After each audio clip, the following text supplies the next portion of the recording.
Somos WAC. XHUAQ 89.5.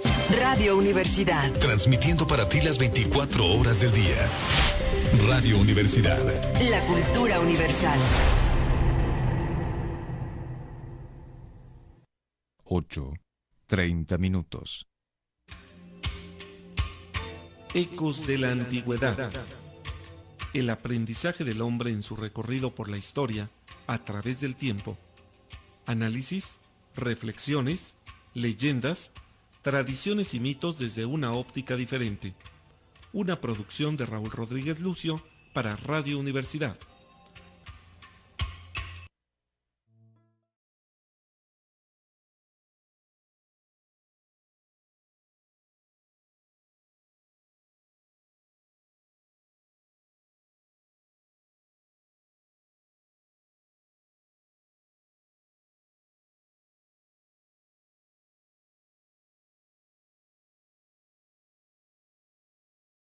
Ecos de la Antigüedad presenta el fin y conclusión de nuestra larga serie que ya se volvió una especialidad sobre la decena trágica. Hoy sí ya va a morir Madero. Entonces vamos a ver, vamos a analizar todos estos puntos de vista desde la perspectiva de José Quesada Fox y Eric Guadarrama con su análisis de psicología.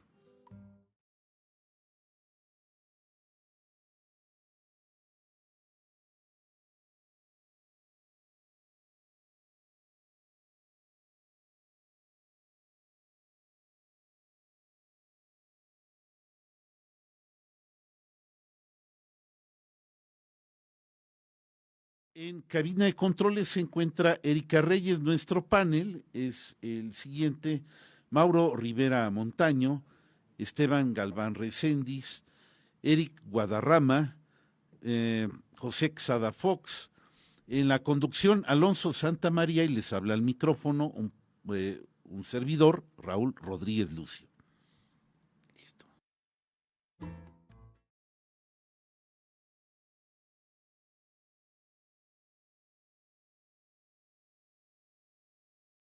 Hola, ¿qué tal? Muy buenos días. Ya estamos aquí en Ecos de la Antigüedad y seguimos platicando sobre la famosa decena trágica, ya llegando a la conclusión. Nos acercamos desde hace pues ya algunas semanas, ¿no? Nos hemos ido acercando.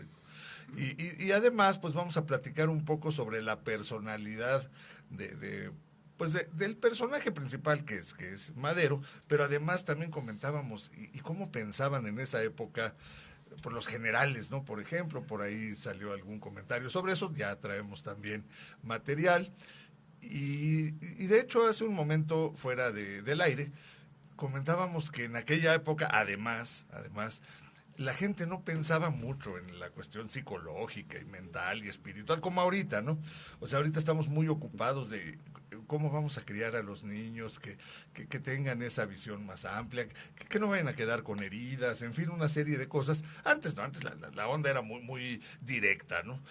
Trabajas duro, te portas bien y obedeces y se acabó el problema, ¿no? Me estoy simplificando mucho, pero la idea es que además de que estamos mirando la personalidad de este personaje, el contexto histórico nos pone también ese reto, ¿no? De ubicar esas personalidades en un ambiente que era más bien restrictivo, que era más bien avasallador hasta cierto punto, pudiéramos decir, y la gente pues trataba de ser muy homogénea, ¿no?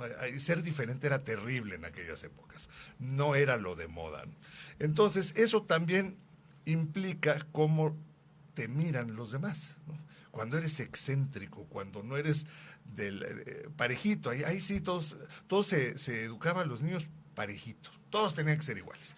Entonces eso tiene que ver con que la personalidad de nuestro personaje, valga la semirredundancia, ¿dónde estaba él metido, no? En un ambiente donde no se valía ser tan diferente o tener ideas tan vanguardistas o, en fin, todo eso tiene que ver con, bueno, de hecho tiene mucho que ver con el destino que sufrió finalmente el personaje, que es lo que hoy vamos a tratar. Por cierto, ayer José Quesada nos dio una plática interesantísima en la tertulia, justamente sobre este tema, un resumen apretadísimo de la decena trágica, que estuvo muy bien, ¿eh? En 2 horas dijo lo que aquí dijimos como en 3 semanas, ¿no?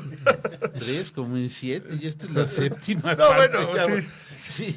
Cierto. Porque hasta le preguntaron, oye, pero no comentaste esto, el otro. Y bueno, yo ya no intervine, José, porque tú diste una respuesta muy sensata, pero yo les iba a decir, pues es que estamos resumiendo varios programas en 2 horas, ¿no? O sea, si tratamos de entrar a cada paso, pues sí nos amanecemos en la tertulia. Bien, te recuerdo, teléfono en cabina 192-1293, celular para mensajes de texto 442-322-1077 o 4423-221077. Y estamos también en Facebook, por supuesto. Y bueno, pues para iniciar ahora con el programa, pues vamos a pedirle a José que otra vez nos dé la línea conductora de la narración, ¿no? Para de ahí vamos tomando. Sí, buenos días, Alonso, buenos días todos. Miren, bueno, ya vengo un poco agotado, porque ayer realmente sí fue larga la presentación. Efectivamente fue un esfuerzo de resumir lo que es la decena trágica, tratar de explicar el momento. Las preguntas un poco fueron enfocadas a que si los antecedentes lo di muy corto, a veces asumo cosas que las doy por conocidas y me dicen, oye, no todo el mundo conoce. ¿Por qué estaba Félix Díaz en la cárcel? ¿Por qué estaba Bernardo Reyes? Bueno, pues porque se habían sublevado contra Madero. Entonces yo partí de que estaban en la cárcel y cómo fueron liberados y etcétera, lo que hemos visto en todos estos programas. Pero ya volviendo al tema de hoy, bueno, la semana pasada habíamos descrito cómo fueron asesinados Madero y Pino Suárez. Llegamos al final, Raúl, ya no te preocupes, ya no hay mucho que hablar. Yo si acaso quisiera tocar la última pregunta que hice ayer, ¿verdad? ¿Cómo se dispuso la muerte de Madero y Pino Suárez? O sea, ya en programas anteriores habíamos hablado de que era importante sacar su renuncia para que el Congreso, a través de la transición de Lascurain, nombrara presidente a Huerta y se legalizara, según el pacto de la embajada, se legalizara la presidencia de Huerta. Pero después de eso viene un problema. ¿Qué hacer con los prisioneros que estaban en la Intendencia de Palacio Nacional? Y ahí me puse a leer un poco y a investigar, porque la primera propuesta es que hubo una reunión en la Embajada de Estados Unidos entre Huerta y Henry Lane Wilson, en la noche de la celebración del aniversario, el natalicio de George Washington. Hay un brindis, terminando el brindis, ellos se reúnen en privado. 1 hora después sale Huerta hacia Palacio Nacional y ya es cuando sacan a los prisioneros, los llevan a la penitenciaría y los matan en los muros de la penitenciaría, bueno, atrás. Y la pregunta es, bueno, Lane Wilson le dijo a Huerta que dispusiera así de los prisioneros, pero hubo otra escena que me llamó la atención. A esas mismas horas o antes había habido un consejo de ministros, un supuesto consejo de ministros, donde se dice que asistió Félix Díaz y los secretarios. ¿Cuál era el tema a tratar? ¿Qué hacer con los prisioneros? Entonces se dijo que en principio algunos decían, bueno, pues hay que ejecutarlos. Otros decían, no, hay que perdonarles la vida y hay que sacarles al exilio. Y se decía que si se les dejaba salir del país se iban a sublevar de nuevo e iban a seguir la revolución. Entonces... Una pregunta, José, antes de que continúes. Huerta no tenía claro qué iba a hacer con los prisioneros. Digamos, al momento que ya renuncian Madero y Pino Suárez, él tenía alguna idea, porque aparentemente para la condición de que ellos dos renunciaran es que se les diera un salvoconducto para ir a Veracruz, y ya en Veracruz estaba listo el barco que los iba a llevar a Cuba. Entonces, aparentemente, bueno, yo quiero entender que esa era la idea de Huerta. No creo no creo, eso es ya muy particular mío, de que haya tenido una segunda intención. Uy, qué duro, qué duro. Sí, bueno, con respecto a eso, Raúl, yo por ahí estuve investigando también, y bueno, el orquestador de todo esto, recordemos, es Henry Lane Wilson. Huerta realmente, por lo que yo leí con estos autores, investigadores del Ejército Nacional Mexicano, resulta ser que él todo le preguntaba a Wilson, oye, ¿qué hacemos con él? Y sí quisiera hacer énfasis en esto. Había que matarlo por una simple y sencilla razón. Todo lo que se hizo después del cuartelazo es ilegal. La Constitución de 1857 y en su capítulo 81, en su artículo, 81, dice que el presidente de la República solamente puede renunciar por caso grave. El que seas mal gobernante no es un caso grave, definitivamente.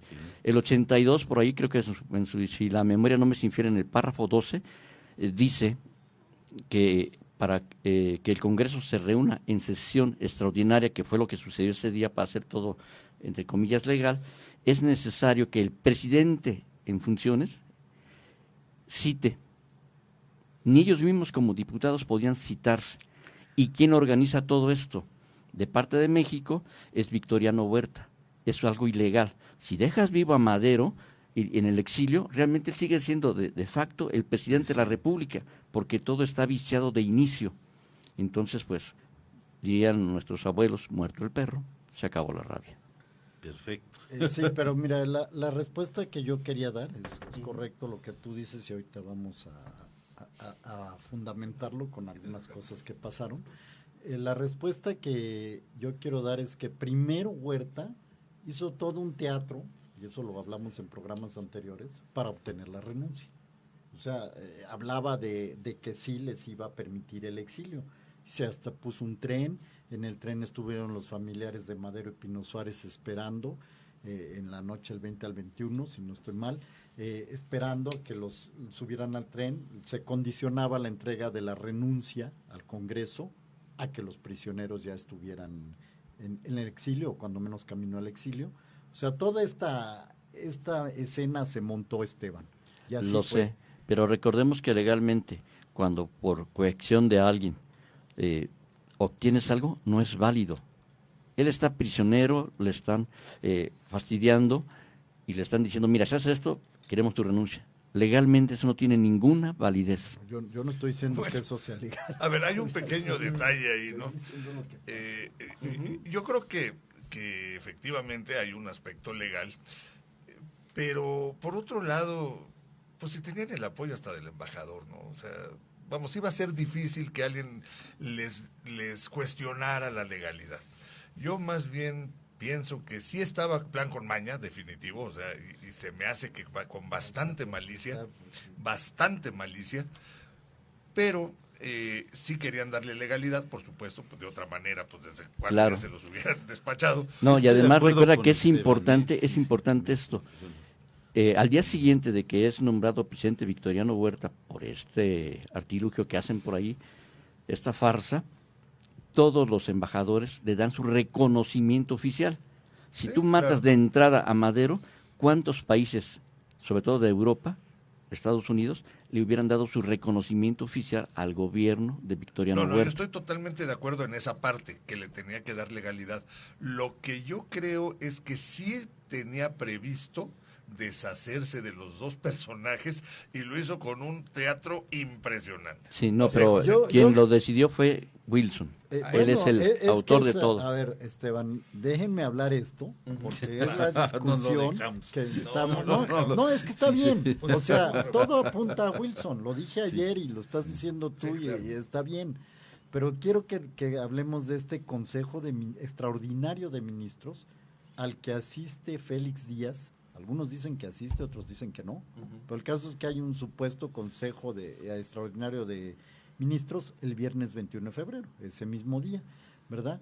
De la Barra presentó a Huerta la razón por la que deberían de tomarse alguna medida. O sea, más bien le pregunta a Huerta, oye, ¿qué medida debemos de tomar con Madero y Pino Suárez? ¿Qué debemos de hacer con ellos, no? Entonces, otra vez, los hechos deberían de ajustarse a la Constitución. Ilegal, pero ellos lo querían hacer legal.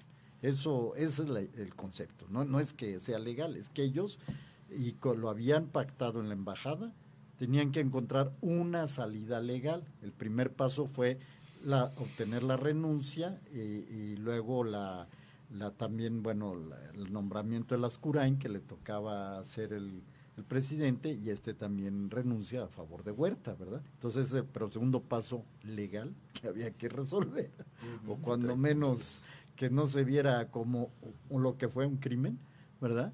Era qué hacer con los prisioneros. Entonces, está esta reunión y se dice que en la reunión alguien dice, que Madero y Pino Suárez eran los responsables de haber mandado fusilar al diputado Gregorio Ruiz, que más bien era un militar.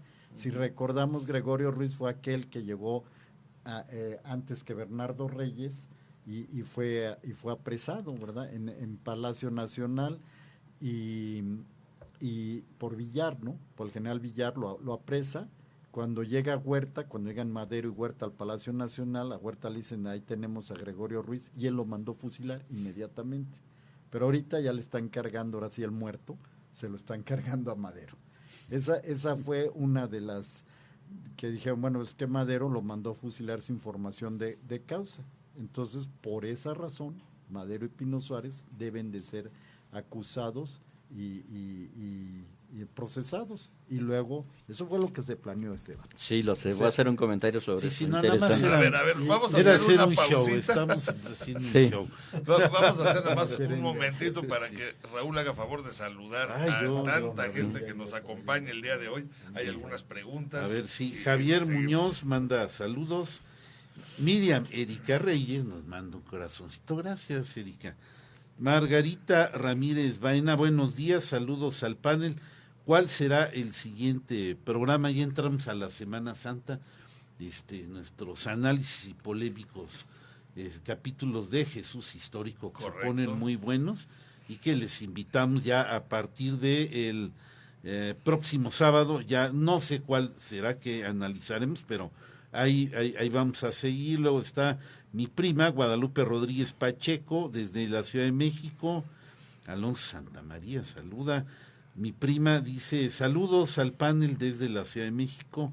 Manuel Sánchez, saludos, que no es Manuel Sánchez Vandala, que es un periodista.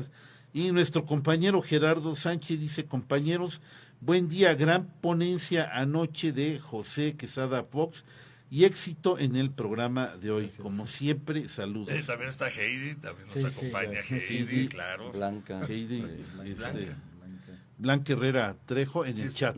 Está en el chat. En el chat, no sí. Y Venus Illueca también está en el chat. Bien, ahora sí me permite, porque ahora también han llegado dos llamadas y seguimos con el tema del complot de Madero. Bueno, más bien contra Madero. Para comprender nos dice Fernando Vázquez, nos comenta que para comprender plenamente el contexto del pensamiento de Francisco Madero, resulta muy recomendable la lectura del testamento de don Evaristo, su señor abuelo. Felicitaciones a José por su excelente planteamiento de anoche. Saludos. Muchas gracias, Fernando, por el comentario. Sí, pues, Fernando, gracias. Y estaría bueno si me dices dónde podemos conseguir el testamento de don Evaristo, porque lo vamos a lo leer. Buscamos. Y Ricardo Moreno nos dice, felicitaciones. Las faltas o los pecados de Bernardo Reyes fueron revividos por la genialidad de su hijo, don Alfonso Reyes. Saludos a Raúl. Postdata, tener un hijo como él ya lo exonera de todo. Ricardo Moreno, saludos, ¿qué tal? ¿Cómo estás? Fue colaborador antiguo, ya tiene rato, pero excelente colaborador queretano y experto en Querétaro, como pocos. Fue de él aprendí bastante sobre Conín y bueno, creo que desde el siglo pasado era colaborador, un excelente miembro, y saludos donde quiera que estés porque ya te perdí la pista. Ya. Ok, bueno, vamos a continuar, Esteban. Sí, el comentario, está muy bien todo eso, pero recordemos que Gregorio Ruiz es la avanzada de ese levantamiento, ese famoso cuartelazo, que así lo manejan los militares, fue un cuartelazo, y pues, lógicamente le aplicaron la ley. Te levantaste en contra del gobierno, lo correcto es que te fusilemos. Después el error grave de Madero fue no haber fusilado a Reyes ni a Félix Díaz. Les perdonó. Si realmente eso es lo que debió haber sido. Así Entonces, es. no, pero bueno. Bueno, Sí. pero el tema es que yo traje eso a colación porque es lo que se inventó, ¿verdad? O lo que se, Sí, lo claro, que se se inventaron dijo muchas cosas. Sí. para justificar esto. Entonces vamos otra vez a la teatralidad de Victoriano Huerta. ¿Qué dijo Huerta cuando le hacen esa propuesta? Me parece muy bien. Vamos a dar órdenes de que los trasladen a la penitenciaría, y llama a un asistente, que no sé si era el propio Francisco Cárdenas, y le dice: señor, usted se va a hacer cargo de trasladar a los prisioneros y con su vida me va a responder por la seguridad de estos. Y eso lo hace enfrente de los Así demás es. ministros. Entonces, Entonces, esa es una situación real que existe. Hay otras versiones, que no sé si sean continuación de esta, donde Francisco Cárdenas ha sido llamado por Blanquet a la oficina de Blanquet para recibir instrucciones. Ahí es donde se le dice que se le encarga eliminar a Madero, ¿verdad? Y él dice: yo quiero escuchar esa orden directamente de Huerta. Y dicen que lo pasan donde está Huerta lo lleva aparte, le ofrece una copa de coñac o algo así, y le dice: acabe usted con Madero. Y que todavía Cárdenas le dice: oye, bueno, es que ¿cómo lo voy a matar? Y si es, pues usted ha matado a muchos, no es la primera vez. Sí, pero no a una persona de tan gran tamaño. Dice: porque si está chaparrito, ¿cuál tamaño? Digo, eso son cosas que leí por ahí. Digo, serán ciertas, ¿no? Pero bueno, al final yo creo que tienes razón, Esteban, porque también Lane Wilson, cuando le dijeron que qué iban a hacer con los prisioneros, él dijo: no, seguramente Huerta va a tener una solución para eso. O sea, no, la esposa en ese momento de Madero, después viuda de Madero, también fue a pedirle a Lane Wilson que interfiriera para que no mataran a su marido, y ella dijo: no, tenga seguridad que no va a pasar nada, el señor Huerta sabe qué hacer. O sea, Lane Wilson tampoco nunca negó o dijo: sí, yo voy a garantizar la vida de estas personas. Fue muy ambiguo. Hablo de las declaraciones. Dentro de esa entrevista que le hacen a Sarita Pérez, viuda de Madero, así es. Hay una parte donde ella comenta que en esa plática que tiene con Lane Wilson, él le dice: además, su marido está ahorita cosechando lo que sembró. Sí. Él jamás me pidió alguna ayuda, jamás alguna opinión acerca de cómo iba a ser su gobierno. Entonces yo no puedo hacer nada porque además soy extranjero y no tengo por qué meterme en los asuntos y de este país. dice. Soy extranjero, entonces, y rencorosito. Sí, entonces por ahí se puede leer así entre líneas de que, pues sí, hubo algo ahí que no le gustó a Lane Wilson de Madero y por eso le agarró ese rencor, ese encono. Te iba a hacer esa pregunta, Esteban, a ver ya que tanto le has leído por ahí, porque yo leí una cosa, al final de la conferencia, una de las hijas de Mónica vino y me preguntó eso, ¿no? Dice: oiga, ¿y por qué Lane Wilson la traía, o sea, contra Madero, ¿no? Sí, porque era muy pesado. Y no sé si tú tienes una respuesta que yo tengo. Te la dejo a ti primero la pregunta, sí. y a ver. Mira, por lo que leí, generalmente los presidentes de México, todos siempre le pedían, o los candidatos a esa presidencia le pedían su opinión a Wilson para saber qué hacer.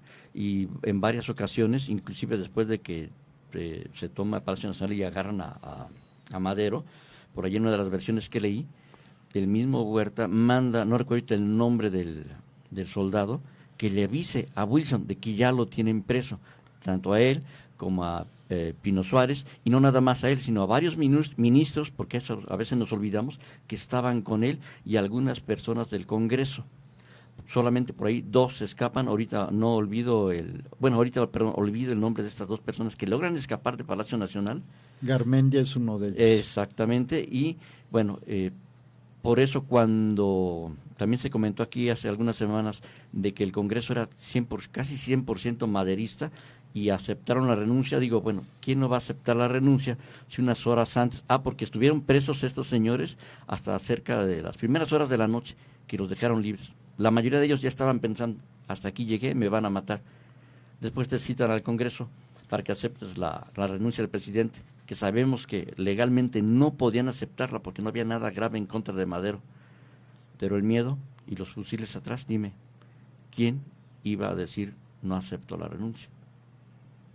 O sea, todo estuvo muy planeado desde un principio y todo apunta a que fue Lane Wilson por cuenta propia, porque ni Taft estaba de acuerdo con muchas cosas que hizo este señor.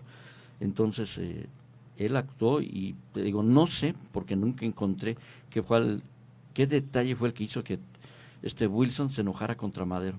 Bueno, yo casi estoy seguro que a lo mejor quiso algún día darle alguna opinión. Quería hacer unos negocios que y no quiso Madero. Ayudados que Madero, porque su nivel de vida, el sueldo que le daban de la embajada, pues no alcanzaba. Entonces él quería hacer cosas turbias, le pidió a Madero y Madero se quedó, dijo, híjole, este cuate. Efectivamente, esa es la respuesta. Esa es la respuesta, o sea, son las dos respuestas, pero esa es la respuesta. Eso lo dice también la viuda de Madero, que la esposa de Wilson se acercó a ella para decirle que necesitaba un soporte económico. Y entonces le contestan, bueno, pero ¿por qué? Si usted tiene su sueldo, ¿verdad? De que le dan allá en Estados Unidos, sí. ¿Y por qué le tenemos que dar un soporte? Pero efectivamente lo que dijo Raúl, querían hacer negocios, pidieron dinero, les dijeron que no, y además todo esto que has dicho de que no le consultaba, y ya de ahí se le agarró y vino ese rencor. Entonces ya Eric debería de intervenir, yo creo, porque esto ya entra en el ramo de la psicología. Ya casi llegó la mitad del programa. Sí, estamos llegando, nada más vamos a ver, porque ya llegó también Gabriel Tort, que está aquí con nosotros, y que comenta que es un tema triste de la historia de México, y tienes toda la razón. Gabriel, también está Sori, que también nos acompaña el día de hoy, y bueno, son más saludos porque ya está muy nutrido el Face. No, adelante, no, todavía tenemos unos minutos para... Sí, el por qué tanta versión distinta, aquí está. Se llama de cómo vino Huerta y cómo se fue. ¿Qué es este libro? Un compendio de apuntes de noticias que salieron en su tiempo y que inmediatamente al empezar a leer, ya desde la simple captura de Madero te encuentras 3 versiones distintas, donde cambian los protagonistas, en donde es diferente lo que hay en los diálogos, lo que sucede, incluso en algunas versiones Madero mata a uno de los que lo intentan capturar y son actuales, o sea, son actuales del tiempo cuando ocurre y es un montón de compendio, no es una obra hilvanada ni una novela y se van juntando las sesiones del Congreso, todo lo que pasa, los documentos oficiales que salieron en este tiempo. Y bueno, yo se lo vi a mi papá, ya lo había comentado en algunos programas anteriores, y platicaba mucho de este libro, y cuando lo vi, pues lo compré. Y es un compendio pues para ver exactamente lo complejo que puede llegar a ser en varias ocasiones la historia cuando salen distintas versiones o modos de analizar un hecho que está ocurriendo. Y ya un último comercial de el siguiente viernes, pues ya entro en acción, que en la quinta tertulia vamos a dar todavía no le he puesto bien el título, pero se trata del conflicto que surge cuando aprenden a Jesús en el Monte de los Olivos, propiamente en un lugar que llamaban Getsámani, en donde yo siempre he insistido que ahí hubo una batalla y que, bueno, voy a tratar de plantear una hipótesis, o sea, no tengo la bolita del pasado ni nada, sino planteamientos del Jesús histórico y algunas cosas que he observado, y eso es lo que trataremos el siguiente viernes. Luego va a haber otra sobre el juicio de Jesús, otro análisis, juicio que fue desde mi punto de vista nada más romano, no hubo para mí juicio judío. En fin, esto es lo que vamos a tratar el siguiente viernes. También va a estar ya Marina Fuentes cantando para nosotros, está haciendo adaptaciones, creo, me parece que de El Jesucristo Superestrella. Va a estar muy bien la tertulia este viernes, recepción 7 y 7:30. Perfecto, muchas gracias Raúl. Es en Jurica número 1, Paseo Jurica número 1 en Jurica, a la mera entrada donde están las oficinas de la asociación. Bien, a ver, precisamente está Mónica aquí con nosotros en el Facebook. ¿Qué tal, Mónica? Un gustazo de tenerte aquí. Y nos comparte algo interesante justamente de lo de Lane Wilson. Lo voy a traducir así rapidito. Digo, traducción media libre, ¿no? Pero dice algo así como, si pudiera el embajador Henry Lane Wilson estar implicado en los eventos o en los acontecimientos que rodean la caída de Madero.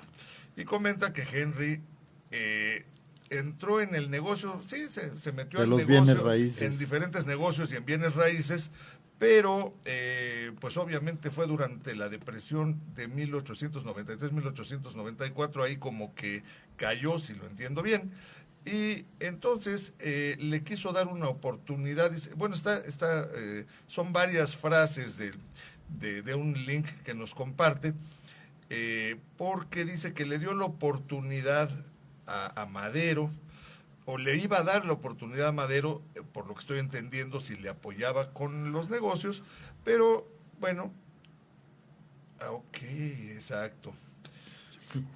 Sí, más o menos es lo que está detallando. Mira, voy a abrir la página que nos comparte el link, porque parece que más bien nos puso algunos como fragmentos. Cortó algunas frases. Algunos fragmentos, pero bueno, básicamente... Son frases del libro, dice ella. Exactamente, sí, aquí está el libro completo, pero básicamente lo que nos está compartiendo apoya lo que estamos comentando, ¿no? Que Henry Lane Wilson, que al parecer además perdió dinero en la depresión esta del 1800, entonces quería como recuperarse, y como no tuvo el apoyo de Madero, casi como que le decía, te doy la oportunidad, Madero, de entrarle. Y Madero pues no le ayuda, y el otro menos, ¿no? Como pudimos darnos cuenta, con tremendo... Híjole, pues es que sí es maquiavélico. El maquiavélico como se entiende, porque entiendo que Maquiavelo no decía exactamente eso, pero la concepción de maquiavélico, que quiere decir truculento, que en lo oscurito, aunque Maquiavelo no decía eso, ¿no? Es otra idea. Pero bueno, pues muchas gracias, Mónica. Espero haber medio explicado lo que nos compartiste, pero básicamente pues es en apoyo de esta teoría de que Mr. Wilson era el verdadero titiritero en este caso, ¿no? Pues vamos a la pausa ahora sí, unos minutitos. Tú vas a poner la música, la ¿verdad? Música. Vamos a poner la música desde acá y regresamos en un momentito.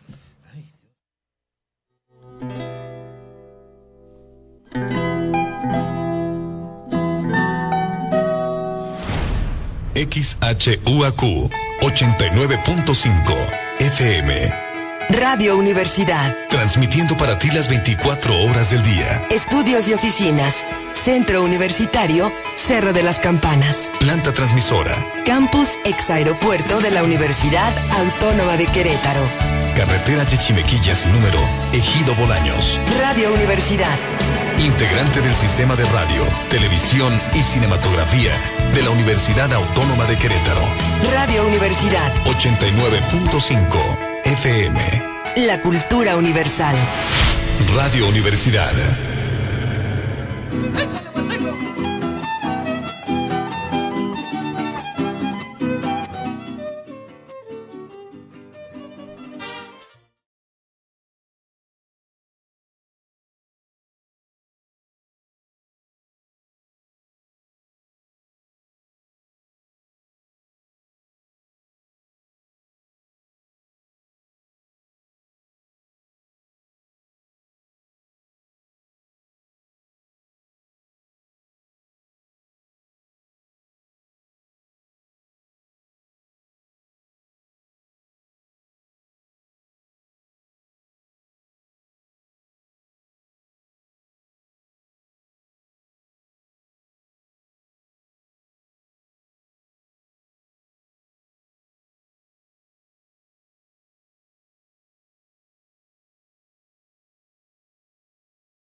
Bien, pues ya estamos de regreso después de escuchar El Venadito, dedicada con todo cariño a Gerardo Sánchez. Es su canción. Es su canción, Sí, exactamente.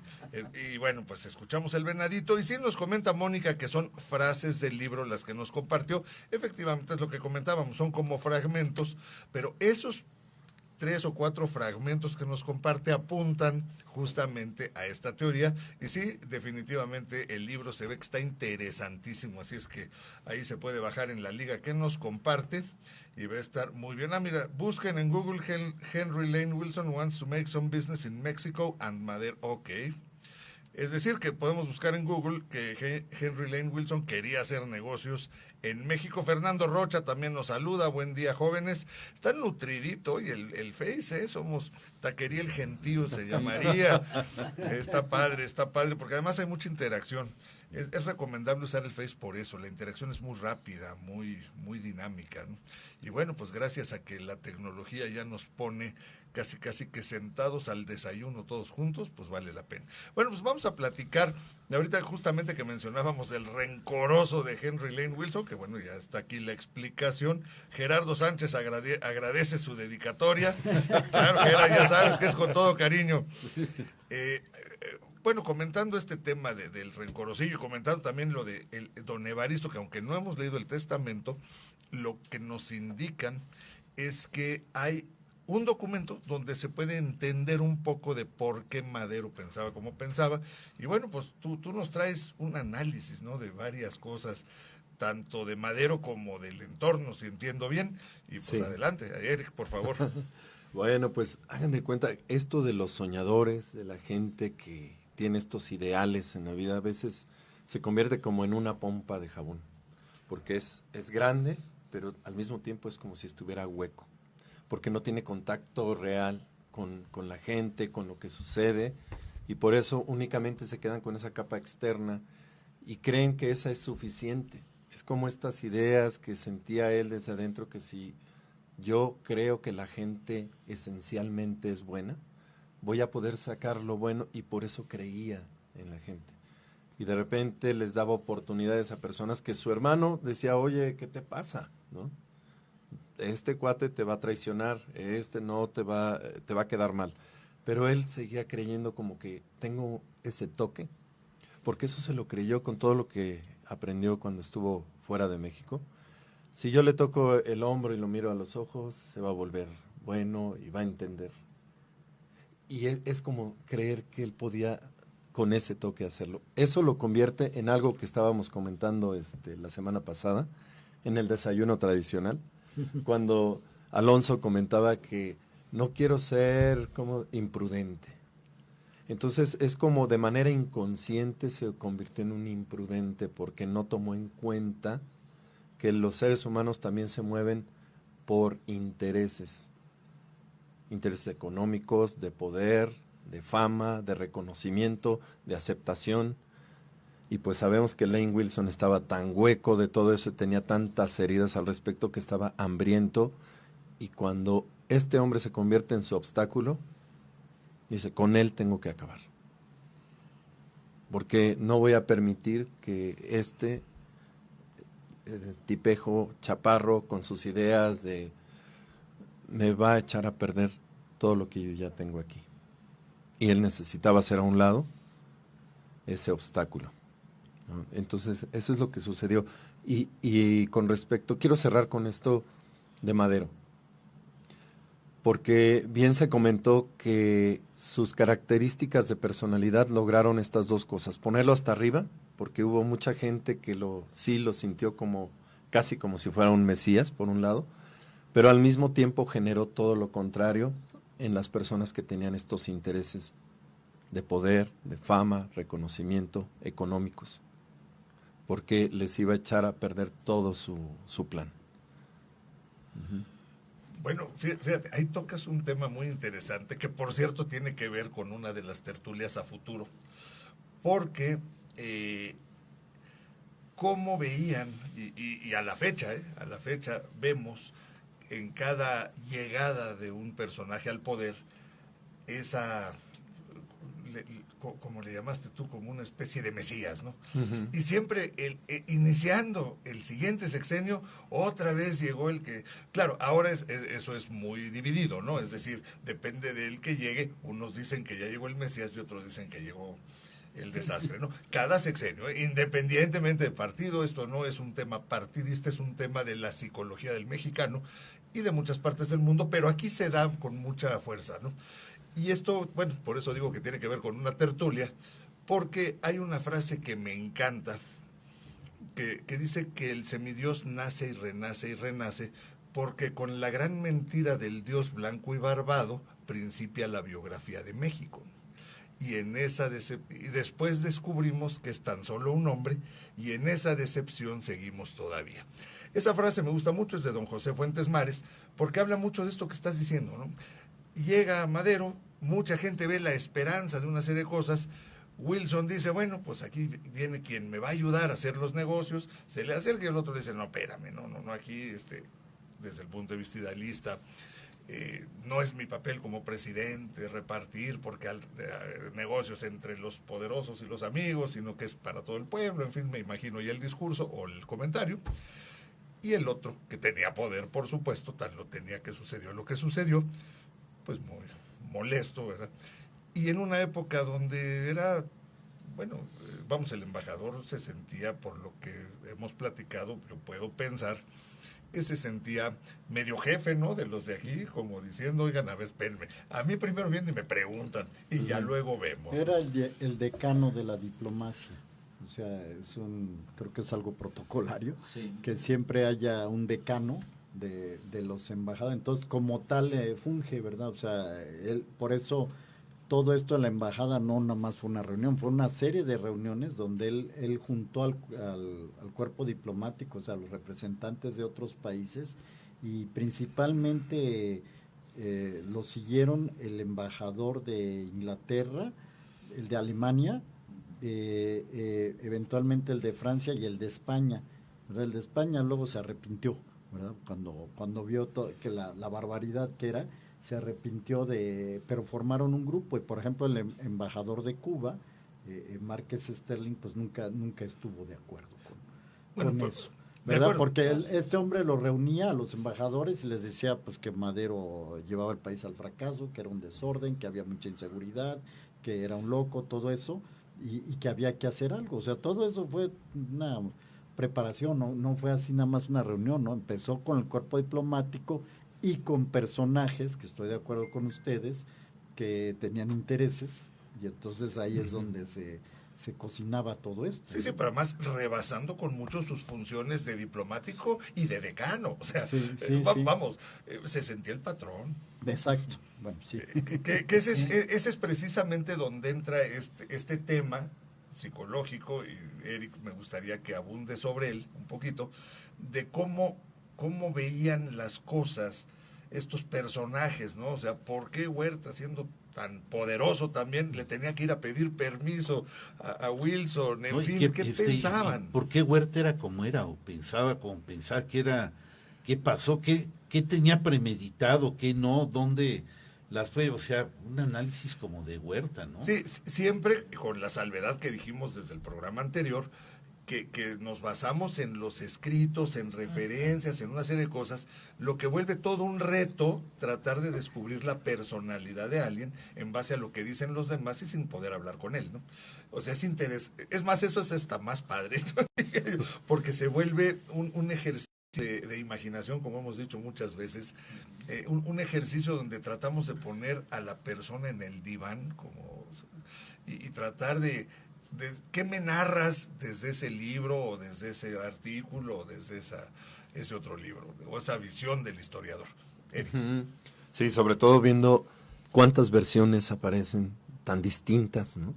Y que eso habla de cómo nosotros como seres humanos somos capaces, a veces de manera inconsciente, generar esta versión distinta porque la estoy viendo desde una postura, desde un interés, o como lo hemos visto, algunos fueron pagados, ¿no? Yo supongo que les dijeron, mira, vas a decir esto y esto para que salgamos bien. Aquí vemos los intereses, por ejemplo, de Huerta, que por un lado quería como tapar el ojo al macho para que vean que todo esto está en la legalidad y hace el teatro, que ya platicaron ustedes, porque sabía que estaba ante los ojos de todo el mundo, o sea, internacionalmente todo esto estaba siendo visto y conocido, y entonces él tenía que verse como esa figura que de manera legal, no como se ha calificado también inclusive como golpe de Estado, inclusive como un robo, ¿no? Como pues el asesinato, el crimen que cometió. Pero él quería también quedarse como el bueno, como el que me puedo lavar las manos, como yo no soy el culpable, yo no soy el malo, miren, todo está bien. Más bien El Salvador, ¿no? Sí. Y también El Salvador, porque ya se hablaba mucho de todos los errores de Madero, y yo vengo aquí a rescatar y a salvar a México, ¿no? Pero además sus intereses personales, individuales, ¿qué quería él? ¿Y quiénes eran? Sí. No, es que hay un comentario aquí. Adelante. Continúa. Tiene que ver, disculpa que así la expresión que hasta te detuve. Sí. No, lo que pasa es que está muy interesante, mira. Dice Gabriel Tort, precisamente, Sí, dice, okay, la cuestión es, ¿para ser dirigente político se debe ser esencialmente malo? ¿Puedes mandar matar sin escrúpulos? A ver. Dale. Esencialmente malo, fíjate. Mira, el ser humano, ¿qué somos en esencia, no? Y esa es una pregunta bien, bien importante, porque comentábamos que si las personas no nos conocemos, ¿cómo vamos a amarnos si ni siquiera conocemos qué es lo que vamos a amar? Y cuando hay esta duda existencial, es muy fácil que nos confundamos y tomemos decisiones que ni siquiera sabemos qué verdadero sentido tienen. Vean cómo esta confusión interna acerca de estoy haciendo bien o estoy haciendo mal, a quién voy a seguir o qué voy a seguir, cuál es la filosofía de mi vida, o en este caso estamos hablando de una época donde lo religioso también era muy fuerte, y hablábamos de ese catolicismo donde uno tenía que cuidar también esa imagen allí. Y este miedo y este temor al infierno y a cometer pecado y todo eso. Sí, ¿no? sí, porque curiosamente hasta los liberales, pues, sí tenían su capillita y todo. Sí. Curiosamente, digo, había algunos que no, pero muchos liberales finalmente eran devotos. Sí, y esto es lo que estamos viendo con Huerta. ¿Cuáles eran sus intereses? ¿De qué tenía hambre? Ustedes que hagan de cuenta que ahorita estoy platicando con él y ustedes lo están representando. Si yo le pregunto, ¿qué quieres? ¿Qué me contestaría? ¿A quién? ¿A Huerta? A Huerta. Pues que quiero el poder, la venganza, porque Huerta también estaba resentido por Madero, o sea, porque lo había despreciado Madero. Pero mira, también tenía rencor. Pero fíjate, estás diciendo el poder y la venganza. Eso quiero. Pero se me ocurre otra pregunta mejor. ¿Para qué o por qué lo quiero? Bueno, tú ya mencionaste el rencor. Uh-huh. ¿Para qué lo quiero? Sí, ¿qué quiero recuperar? ¿Qué quiero sanar o qué quiero...? ¿Y qué quiero lograr? ¿No? Porque todos obviamente dicen, yo por México, no por el bien de México. Ahí les va una propuesta un poco loca. Ser don Porfirio II. Bueno, puede ser. Sí. Otro papá de la patria, ¿no? Porque posiblemente era su ideal, ¿no? Dentro de lo que hizo Victoriano Huerta en su gobierno, que fue muy corto, ayudó mucho a la cuestión indígena. Entonces yo creo que tenía también esa idea paternalista, ¿no? Bueno, ese es otro tema profundísimo, ¿no? Porque a los pueblos indígenas, con toda su otra visión de la vida, que es totalmente diferente a la de nosotros, y en el caso mexicano, además oprimidos desde hacía 300 años o más, no, ya 400, ¿verdad? Sí, en aquella época. A ver, mira, tenemos unas preguntas de una vez, vamos a entrarle, porque además la chica superpoderosa ya va a empezar a sacar los deditos así, le va a ir quitando de uno en uno. Ayer nos hizo falta. Sí, ¿verdad? Ayer el corte. Bien, entonces mira, bueno, tengo de José Luis Valencia, quien es el productor de Iberoencuentro. ¿Qué tal, José Luis? Muy buen día. A ver, está interesantísimo lo que nos comenta José Luis. La figura del decano de los embajadores desconozco si operaba en ese tiempo en México, pero actualmente México no aplica, no lo reconoce. Es una figura en el terreno internacional. Es un intermediario que presenta a los nuevos embajadores y hace esa labor protocolaria. Eso está muy interesante, porque es como decir, pues sí, el decano, como su nombre lo indica, ¿no? En los libros se menciona que era eso. Sí, ok, continúa. Dice, también tradicionalmente el que funge como el decano del cuerpo diplomático es el embajador de la Santa Sede. No sé si no creo que hubiera embajador de la Santa Sede en esa época, o si no, es el más antiguo de los embajadores con respecto a su acreditación en el país. Eso creo que era Lane Wilson. Eso era Lane Wilson. Ahora, bueno, era el decano y tenía esa facultad de citarlos, yo creo que lo hubiera hecho de todas maneras, o sea, el cuate iba por lo que iba. Estamos ya muy cerca del final del programa, comentario de cierre, ¿quién lo toma? Pues no sé. Adelante, ¿quién se avienta? ¿Quién va? Tú, es el decano de la serie. Ahora sí que me pusieron difícil. Bueno, pues con esto vamos a terminar lo que yo les dije al empezar ayer el programa, la exposición, que sí lo quiero aprovechar para decirlo. La historia nos enseña. La historia la podemos estudiar, nos podemos acercar a ella, la podemos atraer, pero no podemos regresar a la historia y reconstruirla o juzgarla en momentos actuales, porque una cosa es la actualidad, no sé si me explico, y otra cosa es el pasado. Del pasado estamos hechos, nuestro presente está influido, igual que por la genética o la educación o la cultura, por nuestra historia, tanto personal como colectiva, ¿verdad? Y vamos haciendo historia. ¿A qué voy? A que análisis de estos hechos tan trágicos, dolorosos, como lo has dicho tú, Alonso, de los más negros de nuestra historia de México, porque fue una serie de traiciones y de arreglos y de, ya sé que vas a brincar, pero una guerra falsa, falsa en el sentido de que se hizo una matazón de gente para el provecho de estos personajes. O sea, fue una matazón de gente terrible para el provecho de esos personajes. Eso es lo ruin de esa guerra. Si no quieres otro adjetivo, lo ruin de esa guerra es que fue una matazón de gente que no tenía otro propósito más que lograr esos objetivos. Oye, por cierto, y perdón que te robe el cierre, pero dejamos una pregunta sin contestar. Si se debe ser esencialmente malo, no creo que exista alguien que sea esencialmente malo. El bien y el mal es algo muy complejo. Pero el hecho de decir matar sin escrúpulos, la verdad es que en ciertos niveles del poder, la muerte de otro ser humano ya no es una cuestión de persona a persona, se vuelve una cuestión de Estado, se vuelve una cuestión de intereses superiores en la mente de ellos, por supuesto yo no pienso así, pero se vuelve que es un bien superior para la comunidad, y en este caso para sus intereses personales y los intereses de su grupo, pero ya no ven que es la muerte de otro ser humano, lo ven como quitar un objeto que está ahí puesto, y nada más, o sea, no hay escrúpulos en ese sentido. Tal vez en la vejez se arrepientan de varias, pero en ese momento es utilitario 100%. Se dice que Huerta ya no dormía después de todo esto. Eso pues, entonces tuvo. Bueno, pues, sí. Chica superpoderosa. Eso que dices al último viene mucho al caso de Jesús histórico. Correcto, sí, exacto. Claro. Fíjate que sí. Totalmente, sí. Bien, bueno, pues ahora sí nos despedimos antes de que de plano nos cierren la llave. Bueno, el switch. Ya está cerrado. Dice, de todas maneras, ya ni te oyeron. Gracias a todos por acompañarnos. Gracias. Mira lo que puso Mónica.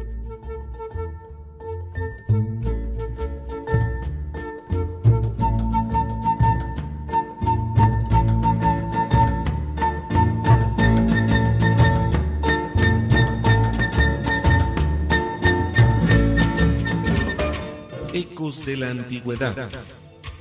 El aprendizaje del hombre en su recorrido por la historia a través del tiempo. Análisis, reflexiones, leyendas, tradiciones y mitos desde una óptica diferente.